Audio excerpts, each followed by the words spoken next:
पवित्र श्रीमद् भागवत गीता, पवित्र चारों वेद, पवित्र कुरान शरीफ, पवित्र बाइबल, पवित्र गुरु ग्रंथ साहिब, पवित्र कबीर साहिब की वाणी में छुपे हुए गूढ़ रहस्य अर्थात तत्व को जानने के लिए कृपया अवश्य सुनिए जगत गुरु तत्वदर्शी संत रामपाल जी महाराज के मंगल प्रवचन।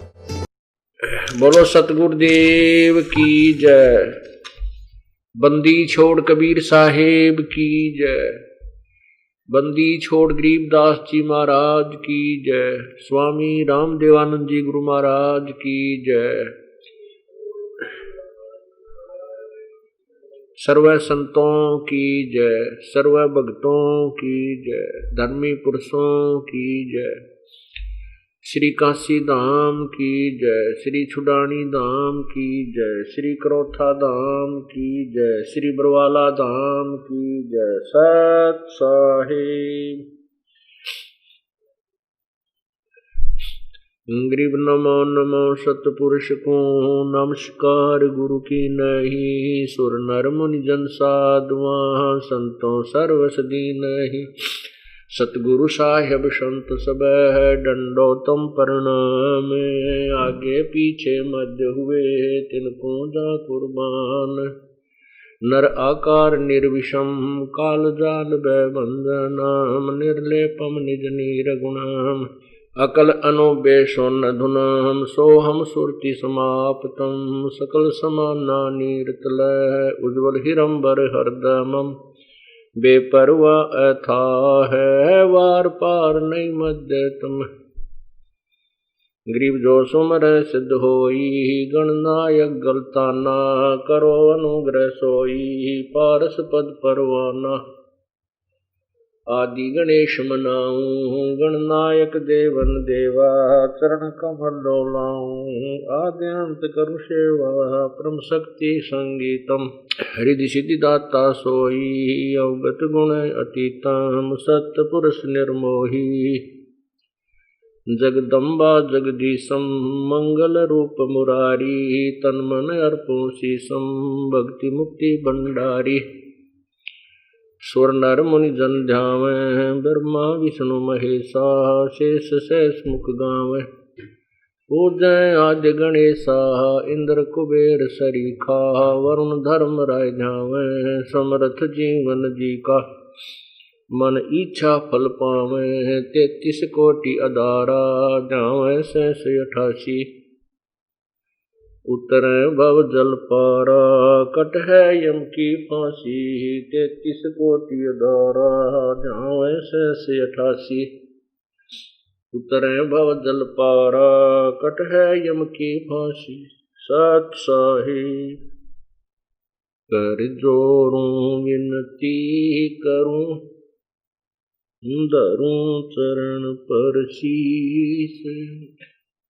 गुरु राम देवानंद जी महाराज ने दियो नाम बख्शीश। कोटि कोटि सिजदा करूं कोटि कोटि प्रणाम। चरण कमल में राखियो में बंदी जाम गुलाम। अवगुण किए तो बहुत किए करत न मनी आरे। भावे बंदा बख्श दियो भावे गर्दन उतार। अवगुण मेरे बाप जी बख्शो गरीब नवाज। जो मैं पूत कपूत हूँ बोहर पिता को लाज। मैं अपराधी जन्म का नक्शक बड़े विकार। तुम दाता दुख भंजना मेरी करो समझ। जय इब कै सतगुरु मिले,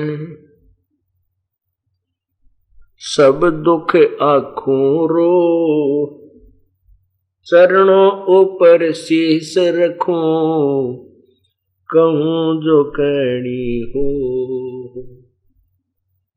गुरु जी तुम ना भूलियो, चाहे लाख लोग मिल जाएं, हमसे तुमको बहुत हैं, तुमसे हमको ना।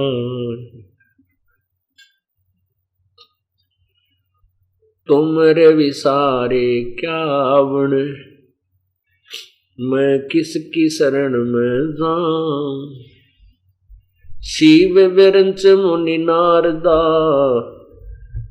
तिनके हृदय न समाऊं।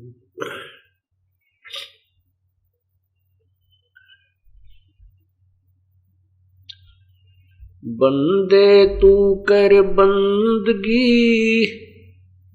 जे चावे दीदार, अवसर मानुष जन्म का भाई, मिले न बारंबार।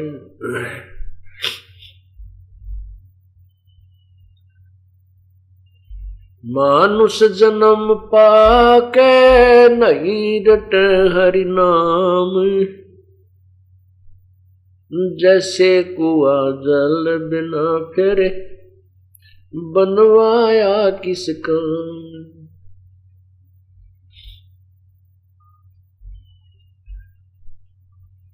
कबीर वो दिन याद करो, ऊपर पग नीचे शीश, अब मृत मंडल में आके तू भूल गया जगदीश।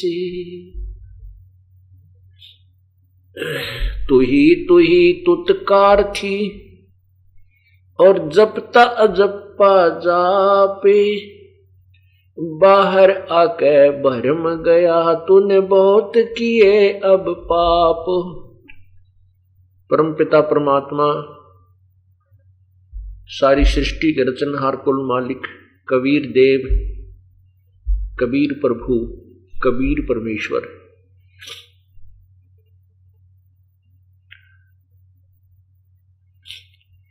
हम कालजाल में फंसी हुई आत्माओं को अपने निज घर का ज्ञान बताने के लिए, अपने वास्तविक स्थान के बारे में जानकारी देने के लिए स्वयं ही इस काल के लोक में आते हैं। और काल भगवान ने हमारे साथ ऐसा अन्याय किया हुआ है, हमारे साथ बहुत धोखा किया हुआ है। इस काल भगवान ने अर्थात ब्रह्म ने, जो ब्रह्मा विष्णु महेश के पूज्य पिताजी हैं,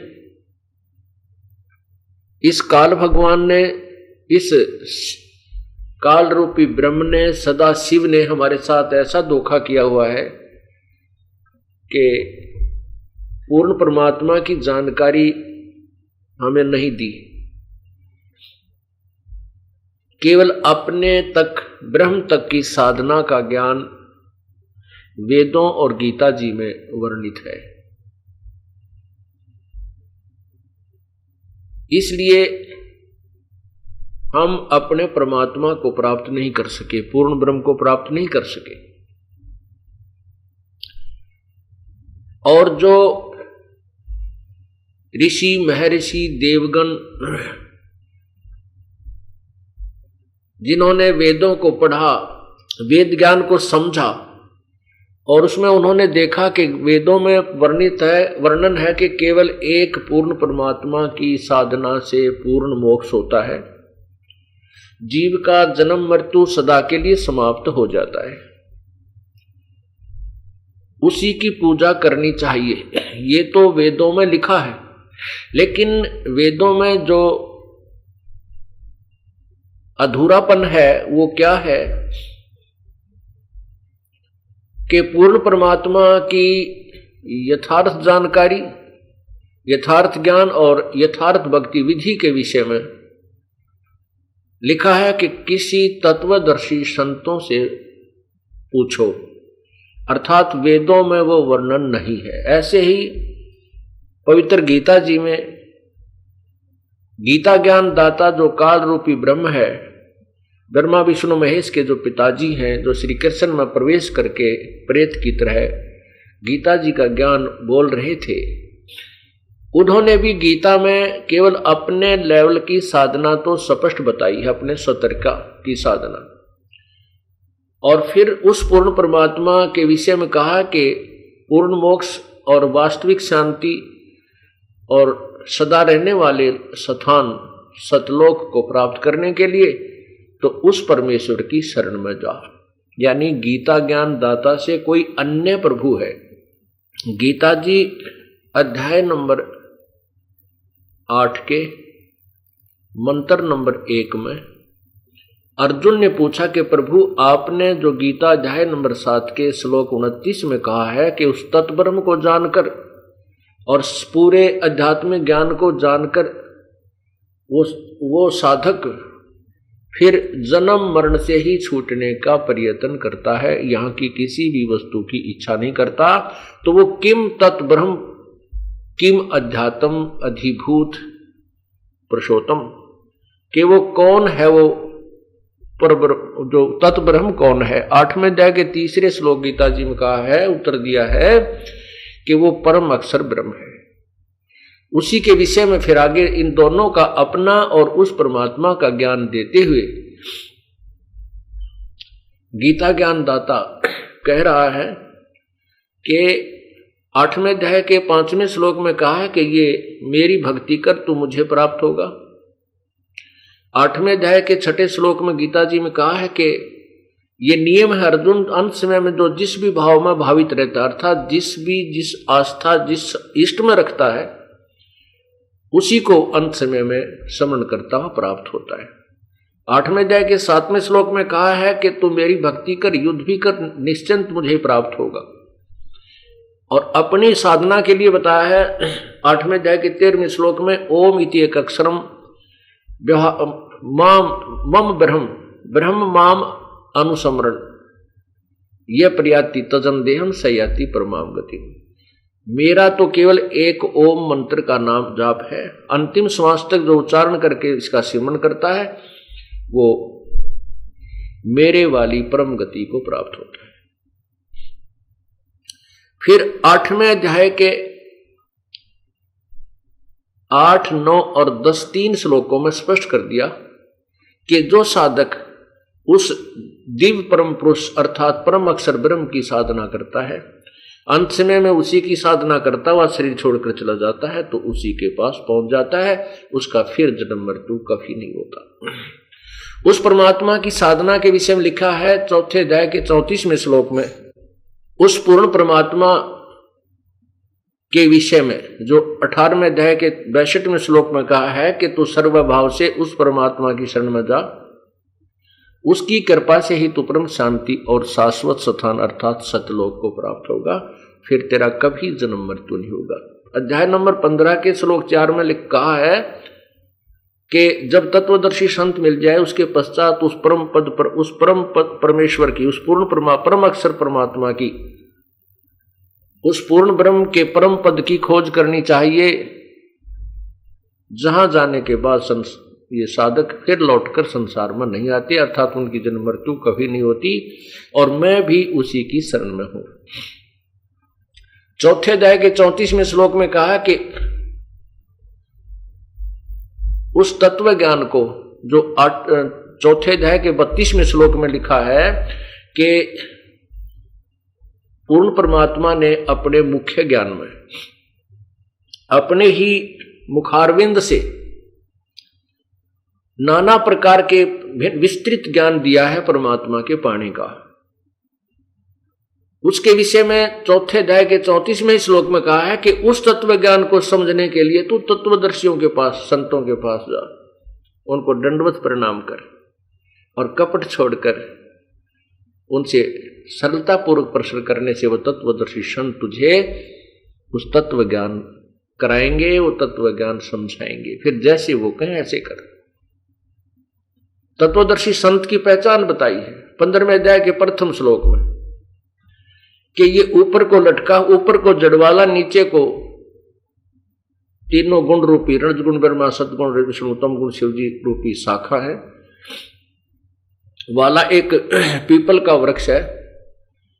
इस संसार रूपी वृक्ष को जो संत पूर्ण रूप से जानता है, सर्वांग सहित छोटे छोटे उनके टुकड़ों तक बताता है, अर्थात सर्व पार्ट्स उस संसार रूपी वृक्ष के बताता है, सर्वांग सहित बताता है, स वेदवित वो तत्वदर्शी संत है।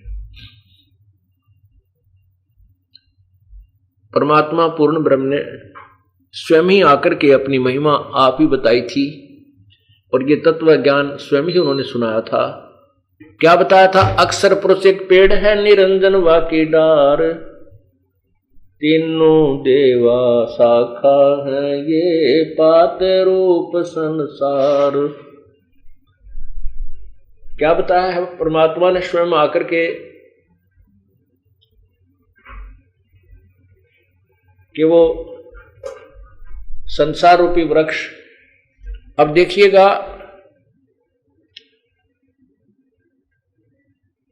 गीता अध्याय नंबर 15 के श्लोक नंबर 1 में उस तत्वदर्शी संत की पहचान बताई है। ये देखिएगा पवित्र गीता जी,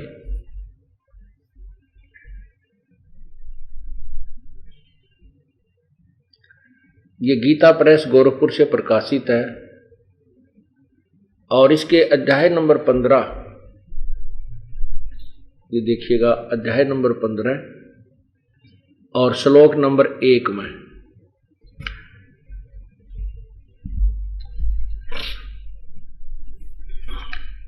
इसमें कहा है ऊर्ध्व मूलम,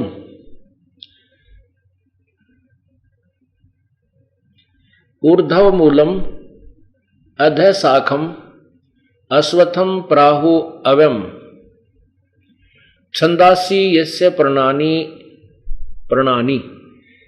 ये तम वेद स वेदवित।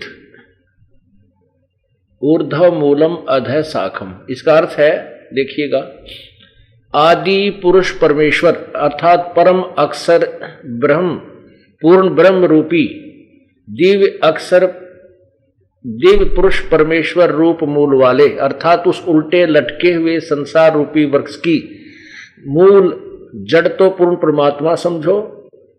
अध शाखम, अध माने नीचे को होना चाहिए, इन्होंने ब्रह्मा रूप मुख शाखा वाले लिख दिया, नहीं, अध माने ये देखिएगा, अध माने इन्होंने अध माने नीचे लिखा है, तो हमने अपनी तरफ से कुछ नहीं मिलाना, इन्हीं से शब्दों के अर्थ देकर के इसको ठीक कर लेंगे। ये देखो अध, अध माने नीचे, ये दूसरे श्लोक में इन्होंने अध माने नीचे अर्थ किया है और यहां देखो अध, अध शाखम नीचे को शाखा वाले, यही जाने हम।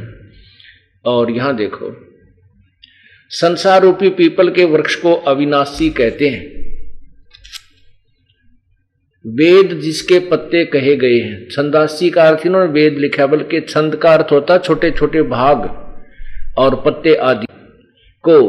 उस संसार रूप वृक्ष को अर्थात यानी उस वृक्ष को, संसार की सृष्टि रचना को जो साधक, जो संत, जो पुरुष मूल सहित जानता है, वह वेद के तात्पर्य को जानने वाला अर्थात वो तत्वदर्शी संत है। स वेदवित, वो वेद के तात्पर्य को जानने वाला अर्थात वो तत्वदर्शी संत है। ये पहचान बताइए। अब वो वही ज्ञान पूर्ण परमात्मा ने, कबीर परमेश्वर ने स्वयं आकर बताया था, वो ऐसे है। देखिएगा ये संसार रूपी वृक्ष का चित्र देखिए पूर्ण रूप से। ये जो ये इतना देखिए नीचे नीचे का, ये है जमीन से बाहर जो नजर आता है उसको वृक्ष बोलते हैं, पेड़ कहते हैं। इस पेड़ का ये तना क्या है और ये मोटी डार कौन है, ये तीनों शाखा कौन है, तीनों गुण, रजगुण ब्रह्मा, सतगुण विष्णु, तमगुण शिव जी। ये शाखा कौन है और ये पत्ते क्या है, इनके विषय में, और जड़ क्या है, ये मूल क्या है, कौन है, इसके विषय में जो जानकारी देता है स वेदविद, अर्थात वो तत्वदर्शी संत है, वेद के अर्थात तत्व ज्ञान के जानने वाला है। अब ये जो जड़ है ये मूल परमात्मा है, ऊर्ध्व मूलम, ऊपर को जड़ वाला, अधः शाखम, नीचे को तीनों गुण रूपी शाखा वाला। ये रजगुण ब्रह्मा जी और सतगुण विष्णु, तमगुण शिव, ये तीनों शाखा है, ये डार है। गीता में केवल ऊपर को जड़, ये जड़ बताई है, ऊपर को जड़ वाला और नीचे को तीनों गुण रूपी शाखा वाला, और कोई डिटेल नहीं दी है इसकी। तो इसके विषय में कहते हैं जो पूरे सभी भागों के, सभी छंदों के विषय में, नारे नारे भागों के विषय में और पत्तों के विषय में जो जानकारी देता है स वेदविद, वह तत्वदर्शी संत है। परमात्मा, वेदों में लिखा है कि परमात्मा तत्वदर्शी संत की भूमिका करने के लिए स्वयं ही प्रकट होते हैं। वो परमात्मा चारों युगों में आते हैं। कबीर जी कहते हैं, कबीर परमेश्वर जी अपने बारे में बताते हैं कि चारों युग में हम पुकारे, कूक कहा हम हेल रे, हीरे माणिक मोती बरसे, और ये जग चुगता ढेल रे। हम चारों युगों में आए हैं और हमने ये सत्य ज्ञान, तत्व ज्ञान रूपी अमृत की वर्षा और हीरे मोतियों की वर्षा की है। इसको कोई नहीं उठा था, कौड़ियों को, डलों को, पत्थरों को इकट्ठे कर करके, अर्थात शास्त्र में साधना करके अपना जीवन नष्ट कर रहे हैं। चारों युग में हम पुकारे और कूक कहा हम हेल रे, अर्थात आवाज लगा लगा कर, जोर जोर से चिल्ला चिल्ला कर हमने आवाज लगाई कि हम जो ज्ञान दे रहे हैं ये सत्य है, और इस अमृत ज्ञान, तत्व ज्ञान रूपी हीरे मोती लालों की वर्षा हम करते हैं।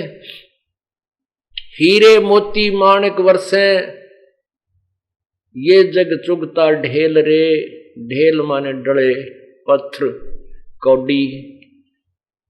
शास्त्र विरुद्ध साधना और तत्व ज्ञान के अतिरिक्त जो ज्ञान है वो कौड़ी है, वो कौड़ी है, वो डले हैं, मिट्टी है, यूजलेस है, लाभदायक नहीं है। और तत्व ज्ञान रूपी जो यथार्थ ज्ञान है वो समझो हीरे और मोती है। इस तत्व ज्ञान को कोई सुनने को तैयार नहीं, समझता नहीं। परमात्मा कहते हमने चारों युगों में आवाज लगाई है, और वही परमात्मा चौथे युग में भी आए, जब 600 आज से लगभग 650 वर्ष पूर्व काशी में एक जुलाहा की भूमिका की और साथ में तत्व ज्ञान का भी प्रचार किया। उन्होंने उस समय इस वाणी को बताया था, ये अमृत ज्ञान में लिखा था कि अक्षर पुरुष एक पेड़ है, निरंजन वाकी डार, तीनों देवा शाखा है, भाई पात रूप संसार।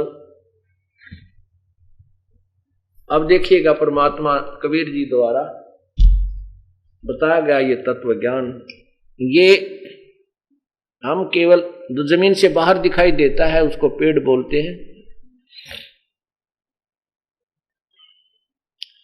ये तना जो है ये अक्षर पुरुष एक पेड़ है, अक्षर पुरुष अर्थात परब्रह्म भी कहते हैं इसे, और उस पेड़ के एक मोटी डार निकलती है, वो ब्रह्म अर्थात क्षर पुरुष ज्योति निरंजन, इसको काल भी कहते हैं, जो ब्रह्मा विष्णु महेश का पिता है। और इस डार के फिर आगे 3 शाखाएं, संसार रूपी वृक्ष के 3 शाखाएं हैं, रजगुण ब्रह्मा जी, सतगुण विष्णु जी और तमगुण शिव जी। तीनों गुण रूपी शाखा, रजगुण ब्रह्मा, सतगुण विष्णु, तमगुण शिव जी, और ये पात रूप संसार, ये पात, ये हम आगे जो पात रूप संसार यहां पर है। अब इस वृक्ष की मूल जड़ कौन है ये देखना है। ये ये जड़ है। ये पूर्ण परमात्मा सतपुरुष परम अक्षर ब्रह्म पूर्ण ब्रह्म इसी के नाम है। ये जड़ है, संसार रूपी वृक्ष का आधार है। ये कौन है? ये कबीर देव। कबीर देव, वेदों में कबीर देव लिखा है और सिंपल लैंग्वेज अर्थात साधारण भाषा में उस तत्व ज्ञान में कबीर देव, कबीर प्रभु लिखा है, कबीर परमेश्वर, कबीर साहेब लिखा है। तो ये वही परमात्मा है जो सभी पूरे वृक्ष को खुराक देता है, आहार देता है। पूरे संसार रूपी वृक्ष को अर्थात पूरी सृष्टि, अनंत ब्रह्मांडों को कबीर परमात्मा ही अपना सबका जो है पालन पोषण करता है, वही उनको आहार देता है, उनका पालन करता है। यही प्रमाण गीता जी अध्याय नंबर 15 के श्लोक 16 और 17 में स्पष्ट किया है कि इस संसार में दो प्रभु प्रसिद्ध है।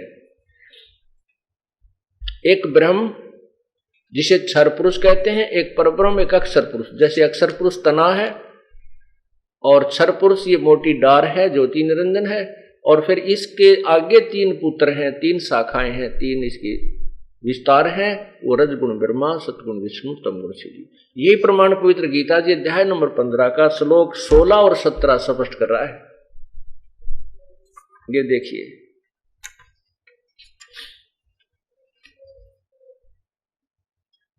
ये पवित्र गीता जी अध्याय नंबर 15 और श्लोक देखिएगा नीचे 16।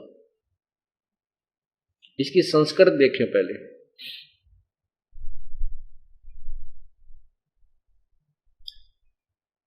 द्वौ इमौ पुरुषौ लोके क्षर च अक्षरः एव च क्षर सर्वाणि भूतानि कुटस्थ अक्षर उच्यते। इसका क्या अर्थ है कि द्वौ दो, इमौ माने इस, पुरुषौ लोके इस लोक में, दो पुरुष हैं। द्वौ लोके, द्वौ माने दो, इमौ माने इस, लोके माने संसार में, पुरुषौ माने प्रभु हैं। 2 भगवान हैं जो वेल नोन। क्षर ये क्षर पुरुष ब्रह्म और अक्षर पुरुष पर ब्रह्म, तना ये मोटी डार। इसी प्रकार क्षर, ये क्षर जो है सभी प्राणियों के स्थूल शरीर नाशवान है और जीवात्मा अविनाशी है। ये देखो, इनके द्वारा अनुवाद पढ़िए। ये इस संसार में नाशवान और अविनाशी भी ये 2 प्रकार के पुरुष हैं, 2 प्रकार के प्रभु हैं। पुरुष माने प्रभु है। और संपूर्ण प्राणियों के शरीर नाशवान और जीवात्मा अविनाशी है। ये 2 प्रभु लिख दिए, 2 भगवान हैं। ये क्षर और अक्षर, क्षर पुरुष और अक्षर पुरुष। और यहां देखिएगा, अब 17वें में क्लियर किया कि उत्तम पुरुष है तू अन्य। उत्तम पुरुष यानी श्रेष्ठ प्रभु, वास्तव में जो सच्चा भगवान है वो तो ऊपर वर्णित दोनों से कोई और है। और परमात्मा इति उदाहरते, उसको भगवान कहा जाता है। और यह जो लोकत्रयम्, तीनों लोकों में प्रवेश कर, अविश्य विभर्ति अवय, तीनों लोकों में अविश्य माने प्रवेश करके विभर्ति पालन पोषण करता है। वो अवैश्वर है, वो अविनाशी प्रभु है। इस पवित्र गीता जी को लिखे और उच्चारण किए 5500 वर्ष हो गए हैं। और इस तत्व ज्ञान को कोई भी बताने वाला आज तक, परमात्मा कबीर जी के बाद इस दास को उसी परमात्मा कबीर परमेश्वर ने ये खजाना दिया है अमृत ज्ञान का। इस दास को ये बुद्धि दी है कि इन सदग्रंथों को समझ सका। नहीं तो काल भगवान कहता है गीता में कि अर्जुन, बुद्धिमानों की बुद्धि और बलवानों का बल मेरे हाथ में है, जब चाहे खोल दूं, जब चाहे बंद कर दूं। जैसे जब अर्जुन से युद्ध करवाना था, जब तो उसको इतनी शक्ति दे दी कि एक तीर मारा था और 100 आदमियों को मार डालता था। और जब काल का काम पूरा हो गया, वह वापस छीन लिया बल अर्जुन से। और जब श्री कृष्ण जी के भी पैर में तीर लगा, वो अपने स्वर्ग धाम को चले गए मृत्यु को प्राप्त होकर। अर्जुन भगवान श्री कृष्ण जी की रानियों को 16,008 स्त्रियां थी और गोपियां थी, उनको लेकर आ रहा था। रास्ते में भीलों ने उसको पीटा और उसके हाथ में से धनुष, वही गांडीव धनुष जो कि एक तीर मार रहा था महाभारत के युद्ध में और सैकड़ों को मार डालता था, वो ही गांडीव धनुष उसे उठा नहीं, कांपने लग गया, हाथ से चला नहीं। तो बलवानों का बल, गीता ज्ञानदाता कहता है कि मेरे हाथ में है, जो मेरे अंतर्गत है, और बुद्धिमानों की बुद्धि, जब चाहे इनको बुद्धि को ऑन कर दूं, जब चाहे इनको बंद रखूं। तो गीता जी अभी तक काल ने सबकी, विद्वानों की, देवताओं की, ऋषियों की बुद्धि को ऑफ कर रखा था, इनका स्विच ऑफ कर दिया। और ये तो कबीर परमात्मा की शक्ति से ये ऑन हुआ, इस दास के ऊपर मेहर हुई। ये तत्व ज्ञान उसी परमेश्वर कबीर जी द्वारा वर्णित आज उजागर हो रहा है, जिसको रिजेक्ट करके नकली संतों, ऋषियों, महर्षियों ने और एक रद्दी के टोकरे में डाल रखा था, लाल को कौड़ी बना रखा था। आज ये लाल को आपके समक्ष पेश किया जा रहा है। अब इसमें क्या बताया है कि गीता जी अध्याय नंबर 15 के श्लोक अब 17 में स्पष्ट हो गया वही बात कि ऊपर को मूल जो जड़ रूपी परमात्मा है वही पूरे संसार रूपी वृक्ष को आहार देता है, सबका पालन पोषण करता है। जैसे अभी आपने गीता जी अध्याय नंबर 15 का श्लोक 16 सुना, क्षर पुरुष और अक्षर पुरुष, इसको थोड़ा डिफाइन करते हैं, इसको परिभाषित करते हैं विस्तृत ढंग से कैसे है, क्योंकि अक्षर का अर्थ अविनाशी होता है। तो यहां असमंजस में पड़ जाते हैं कि जैसे गीता जी अध्याय नंबर 15 के 17 श्लोक में कहा कि वो अव्यय ईश्वर है, अव्यय ईश्वर का अर्थ भी अविनाशी भगवान, अविनाशी प्रभु ईश्वर, ईश माने स्वामी भगवान, और भगवानों में भी श्रेष्ठ भगवान ईश्वर। तो अव्यय ईश्वर का अर्थ है वो परमेश्वर ही अविनाशी है, वास्तव में वो अविनाशी है जो इन दोनों से भी भिन्न है। फिर इसको अक्षर किस लिए लिखा, परब्रह्म को भी अक्षर पुरुष लिखा है 15 में जाए के 16वें श्लोक में कि क्षर अविनाशी और अक्षर नाशवान। तो इसको अविनाशी और कितना अविनाशी है ये क्षर पुरुष, ये थोड़ा सा परिभाषित करते हैं, इसको डिफाइन करते हैं। जैसे एक चीनी का कप होता है, चाय पीते हैं, या चीनी की पत्थर की यानी मिट्टी की जो सफेद सफेद प्लेट होती है जिसमें चाय का सफेद सा प्याला रखकर चाय पी जाती है, ये मटेरियल से बना हुआ समझो शरीर है, ये क्षर है, नाशवान है, जमीन पर गिरते ही ये टुकड़े टुकड़े हो जाता है। ये तो मटेरियल समझो इस ब्रह्म ज्योति निरंजन के शरीर का है, इतना कच्चा शरीर है ज्योति निरंजन, और इसके 21 ब्रह्मांडों में जैसे हम हैं, देवता हैं, ये स्वयं है। और जीवात्मा सभी के अविनाशी है, ये तो मरती ही नहीं। और परब्रह्म को, अक्षर पुरुष को भी अविनाशी क्यों कहा, अक्षर पुरुष यानी अविनाशी है, अक्षर का अर्थ अविनाशी होता है। तो यहां बताया है कि ये समझो कि जैसे स्टील इस्पात का बना हुआ कप होता है, चाय पीने का प्याला, तो वो उस चीनी अर्थात सफेद मिट्टी से बने हुए प्याले की तुलना में बहुत स्थायी है, लेकिन वास्तव में अविनाशी नहीं है, क्योंकि स्टील इस्पात को भी जंग लगेगा, नष्ट हो जाएगी, समय भले ही ज्यादा लग जाए। इसलिए इसको अक्षर लिखा है, स्थायी लिखा है, क्योंकि स्टील भी काफी स्थायी है, लेकिन वास्तव में स्थायी नहीं है, ये भी डिस्ट्रॉय होती है, नष्ट होती है। समय उस मिट्टी से बने हुए मटेरियल से बने हुए वस्तु से ज्यादा इसका स्थायित्व है। इन दोनों से अन्य जो प्रभु है वो वास्तव में विनाशी है। जैसे एक सोने का बना हुआ कप हो, तो वो कभी खत्म समाप्त नहीं होता, ना जंग लगता है सोने को, ना वो किसी प्रकार से भी समाप्त नहीं होता। इसी प्रकार पूर्ण परमात्मा कबीर परमेश्वर की उस अनंत कोट ब्रह्मांड के स्वामी की तुलना की है गीता जी अध्याय नंबर 15 के 16 और 17 में। निर्णायक ज्ञान दिया है, तीनों को तुलनात्मक तरीके से बताया गया है। क्षर पुरुष ये ज्योति निरंजन है, अक्षर पुरुष ये परब्रह्म है, ये भी बहुत स्थायी है, लेकिन वास्तव में स्थायी नहीं, मृत्यु है। और कैसे? और यही तीन सती थी। गीता जी अध्याय नंबर 7 के श्लोक 24-25 और 8 के 18 से 20-21 तक स्पष्ट किया है। इन तीनों परमात्माओं की न्यारी न्यारी सतिथि बताई है। अव्यक्त उसे कहते हैं जो दिखाई ना दे पर साक्षात वहां पर विद्यमान हो, जो हमारी दृष्टि से, हमारी पहुंच से, हमारे साधनों से परे है, जिसको हम नहीं देख सकते, वो चीज अव्यक्त कहलाती है, वो वस्तु अव्यक्त कहलाती है। और उस अव्यक्त को ना देख करके उस वास्तविक यथार्थ स्थान पर बैठे हुए उस परमात्मा को, विद्वान परमात्माओं को ना देख करके ऋषियों ने, देवताओं ने, जिन्होंने तत्व ज्ञान नहीं था, उसको अव्यक्त का अर्थ निराकार कर दिया। अव्यक्त है जो सामने प्रत्यक्ष ना हो सके हमारे से। जैसे सूर्य बादलों के पीछे अव्यक्त होता है, लेकिन उसका अस्तित्व समाप्त नहीं होता, वो निराकार नहीं है।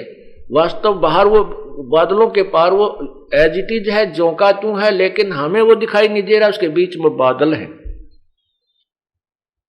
इसी प्रकार वो परमात्मा बहुत दूर है, ये ब्रह्म और परब्रह्म भी हमारे से बहुत दूर हैं।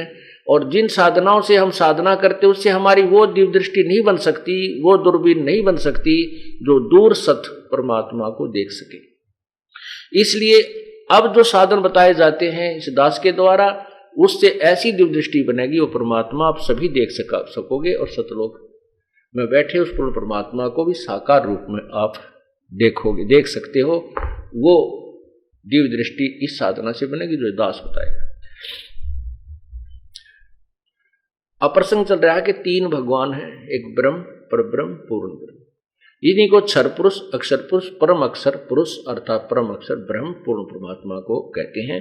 और क्षर पुरुष ब्रह्म को, अक्षर पुरुष परब्रह्म को, और परम अक्षर पुरुष अर्थात परम अक्षर ब्रह्म पूर्ण ब्रह्म सतपुरुष को कहते हैं, पूर्ण परमात्मा कबीर जी को। अब गीता जी अध्याय नंबर 7 के आप देखिए 23-24 में स्पष्ट किया है।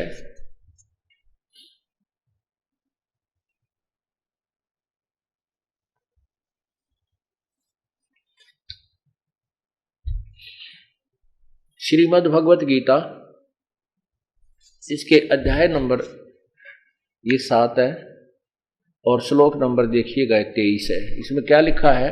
नीचे देखिए 24 में लिखा है कि अव्यक्तम व्यक्तिम आपनम मन्यते माम अबुधे। माम माने मुझे अव्यक्तम, अव्यक्त को, मैं अव्यक्त हूं, मैं कभी किसी के सामने नहीं आता। मुझे व्यक्तिम आपनम मन्यते, मुझे कृष्ण रूप में व्यक्ति मानते, व्यक्ति रूप में आया मानते हैं ये बुद्धिहीन। मुझे, ये बुद्धिहीन जन समुदाय जो सामने खड़ा है, ये बुद्धिहीन समुदाय मुझ अव्यक्तम, अव्यक्त को व्यक्ति रूप में आया हुआ मानते हैं। परम भावम अजानत मम एवं अनुतमम है, मेरे अनुतम यानी घटिया इस अविनाशी सिद्धांत से ये परिचित है कि मैं कभी किसी के सामने नहीं आता। यहां देखो इसमें स्पष्ट करते हैं। फिर हिंदी देखिए, बुद्धिहीन पुरुष ये जन समुदाय मेरे अनुतम अविनाशी परम भाव को न जानते हुए, ये अव्यक्तम इसका अर्थ है मुझ इंद्रियों से परे, मन इंद्रियों से परे मुझ सच्चिदानंद घन परमात्मा को मनुष्य की भांति जन्म कर व्यक्ति भाव को प्राप्त हुआ मानते हैं। मुझे कृष्ण मान रहे हैं, मैं कृष्ण नहीं हूं। 25वां देखो, कहते न अहम प्रकाशय सर्वस्य योग माया समावर्तय, मैं सबके सामने नहीं आता, अपनी योग माया से छुपा रहता हूं, मैं गुप्त रहता हूं। अर्थात वो साकार तो है, बादलों की तरह सूर्य जैसे पीछे चला जाता है वो साकार है, वहां विद्यमान है, व्यक्त है, लेकिन लिखा है कि न अहम प्रकाशय सर्वस्य योग माया समावर्तय। मूढ़, ये मूर्ख लोग, ये मूर्ख जन, अयम मूढ़ है, ये मूर्ख जन समुदाय, न अभिजानत लोक माम अजम अवम, मेरे इस मैं जो किस प्रकार अजर अमर हूं, मेरे न जन्म लेने वाले भाव को नहीं जानते। ये देखिएगा, ये निकेदार अनुवाद है इस 25वें श्लोक का। अपनी योग माया से छुप, योग माया समावर्तय, अपनी योग माया से छुपे हुआ मैं सबके प्रत्यक्ष नहीं होता। ये इसका मतलब वो कहीं ना कहीं है। निकृष्ण जी तो सामने खड़े ही थे, वो नहीं कहते ये बात मैं किसी के प्रत्यक्ष नहीं होता। तो इससे सिद्ध होता कि काल बोल रहा था श्री कृष्ण में, मैं सबके प्रत्यक्ष नहीं होता। वह यह अज्ञानी जन समुदाय मुझ अजम जन्म रहित, मैं श्री कृष्ण आदि ब्रह्मा विष्णु महेश की तरह दुर्गा से जन्म नहीं लेता। ये काल अविनाशी परमेश्वर को नहीं जानता, अर्थात मुझको भी नहीं जानता, अभी जानती। ये गलत लिखा है ना, जन्म लेने और मरने वाला। अब ये जन्म लेता और मरता है, क्योंकि स्पष्ट कहता चौथे अध्याय के 5वें श्लोक में कहता अर्जुन तेरे और मेरे बहुत जन्म हो लिए, तू नहीं जानता। तो ये अर्थ गलत किया इन्होंने कि जन्म मरने में नहीं आता। यहां अर्थ यह है कि मुझे नहीं जानते। ये देखिएगा, ये चौथे अध्याय का नीचे देखिए 5वां श्लोक, ये 5वां, यहां देखो, ये परंतम अर्जुन मेरे और तेरे बहुत से जन्म हो चुके हैं, उन सबको तू नहीं जानता, मैं जानता हूं। इसे सिद्ध है कि यहां जो गीता ज्ञान दाता कह रहा है, गीता ज्ञान दाता कह रहा है कि मेरे और तेरे बहुत जन्म हो लिए, तू नहीं जानता, मैं जानता हूं। और दूसरे अध्याय के 12वें श्लोक में लिखा है कि अर्जुन ये जन समुदाय जो सामने खड़ा है, ये और तू और मैं पहले भी जन्मते थे, अब भी वर्तमान में है और आगे भी रहेंगे। ये ना जान के हम अभी जन्म हुआ है और आगे ना होगा, अर्थात हम फिर नहीं जन्मे मरेंगे। भावार्थ है कि तेरा और मेरे जन्म मृत्यु सदा होती रहेगी। तो इसलिए गीता ज्ञान दाता ने, गीता के अनुवादकर्ताओं ने अनुवाद गलत किया, ये सिद्ध करना चाहता दास पहले। अध्याय नंबर 2 का और ये 12 नंबर श्लोक देखिए इधर। न तो ऐसा है कि मैं किसी लोक काल में नहीं था, अथवा तू नहीं था, अथवा ये राजा लोग जो सेना में खड़े हैं नहीं थे, और न ऐसा ही है कि इससे आगे हम सब नहीं रहेंगे। तो अब ये दास साथ में ये भी सिद्ध करना चाहता है कि जो अनुवाद करता है ये अल्पज थे, इनको तत्व ज्ञान नहीं था, इन्होंने गलत भूमिका बना करके गलत ही ढंग से उसको पेश किया है। इन्होंने जो खुद कहता है मेरे और तेरे जन्म होते रहते हैं, मैं जन्मता मरता हूं, मैं नासवान हूं, उसको ये अविनाशी की संज्ञा दे रहे हैं। ये देखो अध्याय नंबर, गीता जी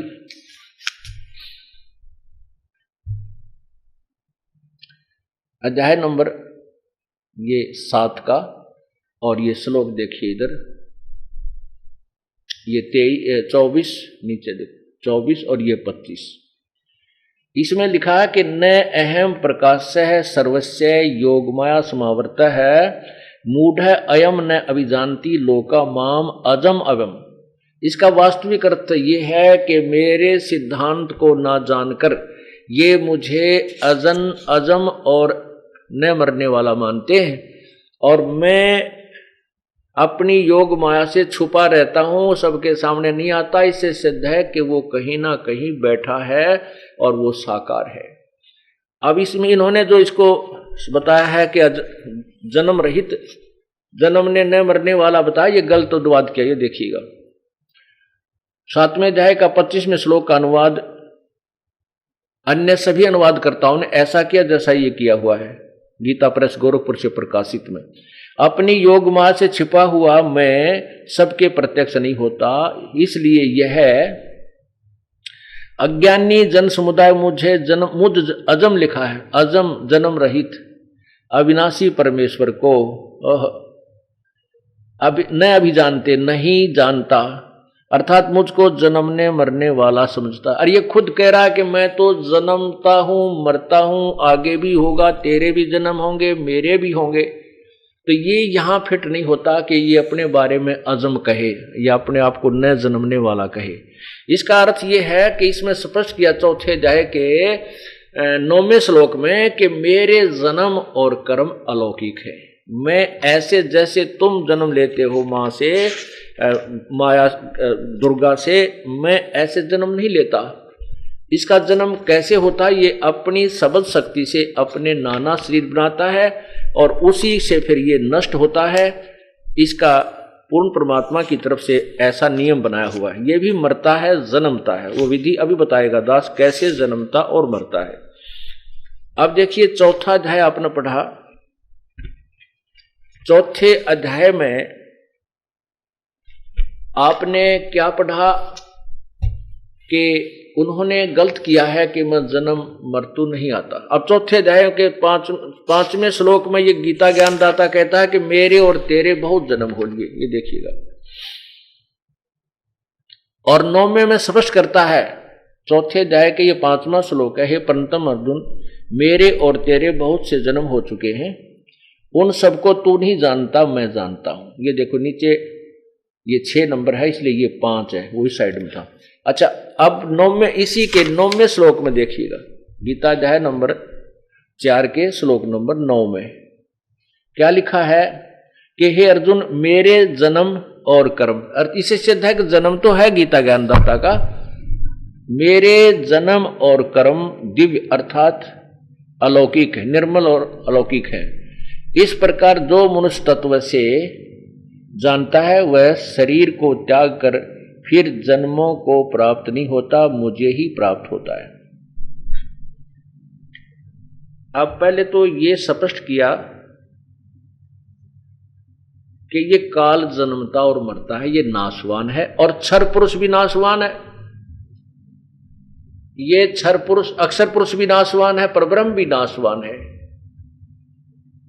अब ये जो प्रकरण जो आपको सुनाया है कि 3 परमात्मा है, क्षर पुरुष, अक्षर पुरुष और परम अक्षर पुरुष, यानी परम अक्षर ब्रह्म, इन तीनों को ही डिफाइन किया जा रहा है, इनको परिभाषित किया जा रहा है, इनका अलग अलग से डिफरेंशिएट तुलनात्मक तरीके से इनको बताया जा रहा है। अब क्या बताना चाहता है ये दास कि ये खुद कैसे कहता है कि मैं भी नाशवान हूं,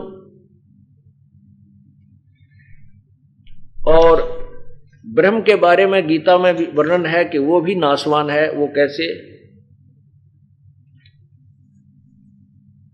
अब 8वें अध्याय का श्लोक नंबर 16 और 17 देखिए। अब ब्रह्म की साधना करने वाले ब्रह्मलोक जाते हैं, यहां देखना, ओम नाम की अंतिम उपलब्धि ब्रह्मलोक में जाना होता है। 8वें अध्याय का और इस श्लोक नंबर 16 देखो, इसमें लिखा है कि अब्रह्म भुवनाथ लोका पुनर्वर्तिन अर्जुन माम उपेत तु कौन्ते पुनर्जन्म न विद्यते। इसका क्या अर्थ हमने क्या देखना है? हे अर्जुन, ब्रह्मलोक पर्यंत यानी ब्रह्मलोक तक सब लोग पुनर्वर्ती में हैं, यानी सबका नाश होता है, परंतु कुंती पुत्र मुझको प्राप्त होकर पुनर्जन्म नहीं होता। इसका अर्थ कुछ और बनता है, वो फिर बाद में बताएंगे। हम सब ये दिखाना चाहते हैं कि ब्रह्मलोक तक भी नाश नष्ट होता है, वहां गए भी वापस जन्म मृत्यु में आते हैं। अब 17वें में कमाल किया है, क्या लिखा है कि सहस्र युग पर्यंतम अहयत ब्रह्मणे विदु। ब्रह्मणे शब्द लिखा यहां पर पूर्ण पर, बड़े बड़े भगवान, इस ब्रह्म से नेक्स्ट जो भगवान है पर ब्रह्म के विषय में ब्रह्मणे शब्द लिखा है, विदु रात्रिम युग सहस्त्रानांतम सहस्र युग सहस्रांताम ते अहोरात्र विद जना। इसका क्या अर्थ है? इन्होंने इसका अर्थ गलत कर दिया। इसमें केवल 1000 युग लिखा है, सहस्र युग 1000 युग पर्यंत, 1000 युग की रात और इतना ही दिन होता है किसका? परब्रह्म का। इसमें चतुर्युग नहीं लिखा, अनुवादकर्ताओं ने ज्ञान नहीं था इसलिए इसमें चतुर्युग लिख दिया, अपनी तरफ से मिला दिया। ये देखो अध्याय नंबर 8 का ये श्लोक देखिए इधर, ये 17वां श्लोक है। इन्होंने ब्राह्मण का अर्थ ब्रह्मा कर दिया और ये ब्रह्मा का जो एक दिन है उसको सहस्र युग पर्यंतम 1000 चतुर्युग की अवधि वाला। 1000 होना चाहिए थे, 1000 चतुर्युग लिख दिया इन्होंने। ये अपनी तरफ से अज्ञानता का परिचय दिया। हाँ, ब्रह्मा का एक दिन चतुर्युग का है, लेकिन ये केवल युग लिखा है। और इतनी ही रात्रि को भी 1000 चतुर्युग की अवधि वाली जो पुरुष यानी जो संत तत्व से जानते हैं वे योगीजन काल के तत्वों को जानने वाले हैं। अर्थात जो इस वास्तविकता को बता देगा कि 1000 युग जो परब्रह्म का वो कैसे है और इतनी रात कैसे है, तो वो काल के यानी इस पूर्ण व्यवस्था के जानने वाला, तत्व ज्ञान के जानने वाला संत है। ये भी पहचान यहां भी बता दी। अब इस एक तो अव्यक्त आपने देखा 7वें अध्याय के 24वें श्लोक में कहता है कि मैं अव्यक्त हूं और मुझे ये व्यक्ति रूप में कृष्ण रूप में आया मानते हैं बुद्धिहीन। I am not Krishna, I am not Krishna, मैं कृष्ण नहीं हूं। इति सिद्धम, क्योंकि अगर कृष्ण ये वो शब्द कहता जो बोल रहा था गीता नजर आवा था, लेकिन वो ये नहीं कह सकता मैं व्यक्ति रूप में नहीं हूं, वो तो सामने खड़े थे। उसके अंदर श्री कृष्ण के अंदर ये काल बोल रहा था, प्रेत की तरह प्रवेश करके ब्रह्म सरपुरुष बोल रहा था। और 8वें अध्याय के अब देखिएगा, अब ये रात्रि बताते हैं आपको 1000 युग, केवल युग नोट चतुर्युग की कैसे परब्रह्म की रात्रि होती है। जैसे ब्रह्मा जी का एक दिन 1008 चतुर्युग का होता है, इसको लंप सप में वैसे हम 1000 युग चतुर्युग मानते हैं। ये चतुर्युग का जैसे सतयुग, त्रेता, द्वापर और कलयुग, ये चारों युगों को मिलाकर के एक चतुर्युग बनता है। ऐसे 1008 चतुर्युग का ब्रह्मा जी का दिन इतनी ही रात्रि है।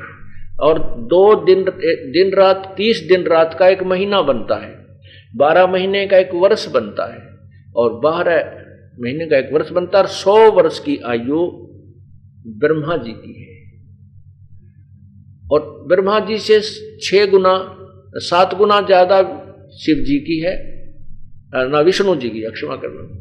ब्रह्मा जी से 7 गुना ज्यादा आयु विष्णु जी की है और विष्णु जी से 7 गुना आयु शिव जी की है, शंकर भगवान की है, महेश की है। अब 7 ब्रह्मा की मृत्यु के उपरांत एक विष्णु मरता है, 7 विष्णु की मृत्यु के उपरांत एक शिव मरता है, शंकर मरता है। और 70,000 त्रिलोकीय शंकर शिव मरने के उपरांत 70,000 शिव जब मर जाते हैं तो एक युग होता है परब्रह्म का, एक युग होता है परब्रह्म का, अक्षर पुरुष का। और उस समय ये काल का जो ये सदाशिव रूप में, महाशिव रूप में, महाब्रह्मा रूप में, महाविष्णु रूप में जो 21वें ब्रह्मांड में रहता है, उस समय इसकी मृत्यु हो जाती है और इस एक ब्रह्मांड का पूर्ण रूप से विनाश हो जाता है। इसमें कोई जन स्थिति नहीं रहती, ये लोक ज्यों के त्यों रह जाते हैं। कुछ लोग जो विशेष लोग हैं वो रह जाते हैं। और इसका पूर्ण रूप से जन रहित हो जाता है। तो ये सारे सभी दूसरे ब्रह्मांड में चले जाते हैं। काल भी अपनी शब्द शक्ति से स्वयं अपना जन्म अपनी शरीर धारण करता है शब्द शक्ति से, और दुर्गा भी, और साथ में फिर ये सारे अन्य प्राणी भी वहां इसी तरह उत्पन्न किए जाते हैं। तो यहाँ एक जो ब्रह्म एक युग बन गया पर ब्रह्म का, उसमें एक काल की एक बार मृत्यु हुई। ऐसे 1000 युग का परब्रह्म का एक दिन इतनी ही रात्रि होती है। जब परब्रह्म का एक दिन खत्म हो जाता है 1000 युग का, नोट चतुर्युग, तो उस समय 21 ब्रह्मांड इस ब्रह्म के काल के नष्ट हो जाते हैं। यो काल भी मृत्यु को प्राप्त होता है। ये काल भी मृत्यु को प्राप्त होता है, दुर्गा भी मृत्यु को प्राप्त होती है, और सभी प्राणी समाप्त हो जाते हैं। इनका केवल सूक्ष्म शरीर परब्रह्म के लोक में रख दिया जाता है।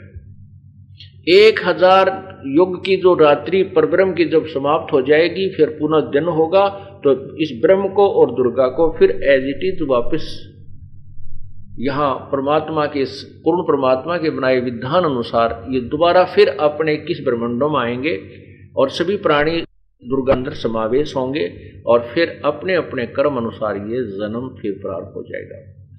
अब परब्रह्म के जो एक युग हुआ और 1000 युग की रात हुई, दिन हुआ, इतनी ही रात्रि हुई। इसी प्रकार उसकी आयु का विधान है कि 1000 युग का दिन परब्रह्म का, इतनी ही रात्रि हुई, और 30 दिन रात का एक महीना हुआ, और 12 महीने का एक वर्ष हुआ, और 100 वर्ष की परब्रह्म की आयु हुई। यानी परब्रह्म जो सेकंड नंबर अव्यक्त है वो भी मरेगा, वो भी अव्यक्त है, वो दिखाई नहीं देता लेकिन वहां पर विद्यमान है। अब उसका भी नाश होगा, लेकिन कितना लंबा समय, ओहो। पहले तो ब्रह्मा का एक दिन, ओहो, 1008 चतुर्युग, एक युग में, एक चतुर्युग में 43,20,000 वर्ष होते हैं। ऐसे ऐसे 1008 चतुर्युग, और इतना दिन, फिर रात, और फिर ऐसे ऐसे 100 वर्ष, फिर महीने, फिर 100 वर्ष की ब्रह्मा की आयु, उससे 7 गुणी विष्णु की, फिर 7 गुणी शिव की, वो शिव मरे। तब 70,000 बार जब शिव जी मर लेगा यहां वाला, तब एक बार वो ब्रह्म मरेगा, क्षर पुरुष मरेगा, और एक युग होगा परब्रह्म का।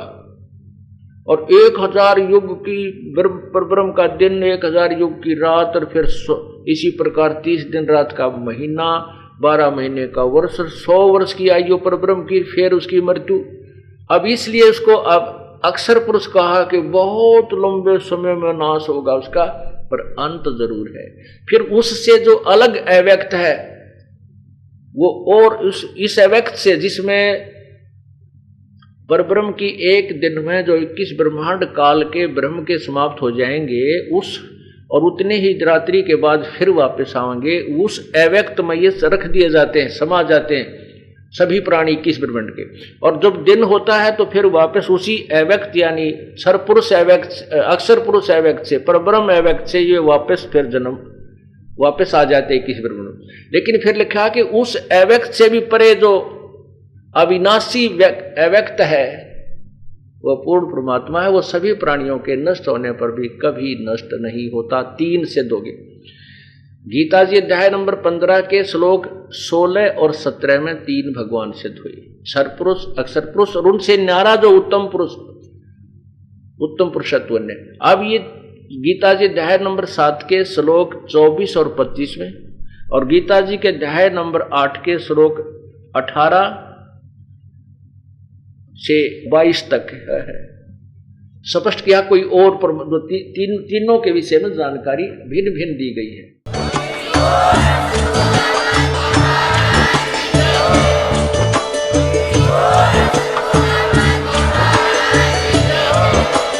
आप आप सुन रहे थे जगत गुरु तत्वदर्शी संत रामपाल जी महाराज जी के मंगल प्रवचन। अधिक जानकारी के लिए विजिट कीजिए हमारी वेबसाइट www.jagatgururampalji.org। संत रामपाल जी महाराज जी के शुभ आशीर्वाद से पूरे विश्व भर में 500 से भी ज्यादा नाम दीक्षा केंद्र हैं, जिन पर संत रामपाल जी महाराज जी द्वारा ऑनलाइन निशुल्क नाम दीक्षा दी जा रही है। अपने नजदीकी नाम दीक्षा केंद्र का पता करने के लिए संपर्क करें 8222880541।